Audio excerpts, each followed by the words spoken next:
పక్షుల కిలకిల రావాలతో ఎటు చూసినా పచ్చగా వాతావరణం ఎంతో ఆహ్లాదంగా ఉంది. పక్కనే ఒక నది, జలజల పారుతున్న నీరు, దానిలో ఎన్నో రకాల జలపుష్పాలు. ఎక్కడినుంచో ఆ నదీ ప్రవాహానికి ఒక మట్టి కుండ, ఒక ఇత్తడి బింది కొట్టుకొచ్చాయి.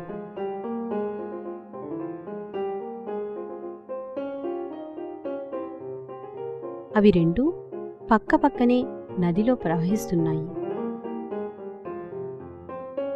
బింది కుండకి దగ్గరగా వెళ్లడానికి ప్రయత్నించిన ప్రతిసారీ కుండ దూరంగా జరిగిపోయేది. కుండ ఈ రకమైన ప్రవర్తన ఇత్తడి బిందెకి అర్థం కాలేదు. కుండ ఎందుకిలా చేస్తోందా అని అనుకుని, ఎందుకు తమ్ముడు అలా భయపడిపోతున్నావు? నేను నీకు తగిలితే పగిలిపోతావనా? ఆ భయమేమీ అక్కర్లేదు. రావాలతో నేను నీకు తగలను.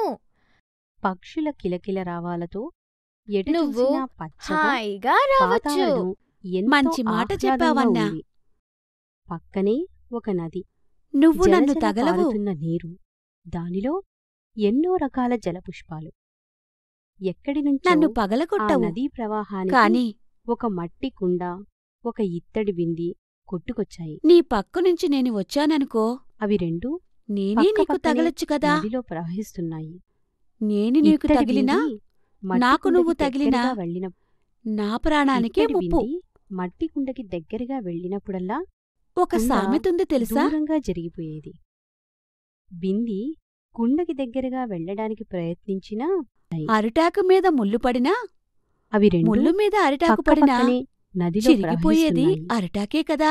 ఇత్తడి బింది అందుచేత మట్టి కుండకి దగ్గరగా వెళ్ళిన నువ్వు నన్ను తగిలినా ఇత్తడి బింది నేనే నిన్ను మట్టి తగిలినా కుండకి దగ్గరగా అపాయం వెళ్ళినప్పుడల్లా నాకే కదా. కుండ దూరంగా జరిగిపోయేది. బలవంతులకి బలహీనులకి బింది కుండకి సఖ్యత దగ్గరగా పనికిరాదు. వెళ్ళడానికి ప్రయత్నించినా నా దారిన నన్ను బింది వెళ్ళని.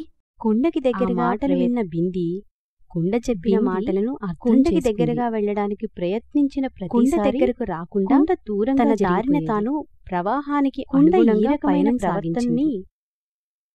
ఇత్తడి బిందెను ముందుగా వెళ్ళనిచ్చి కుండ నిదానంగా ఈ రకమైన దూరంగా కదిలింది.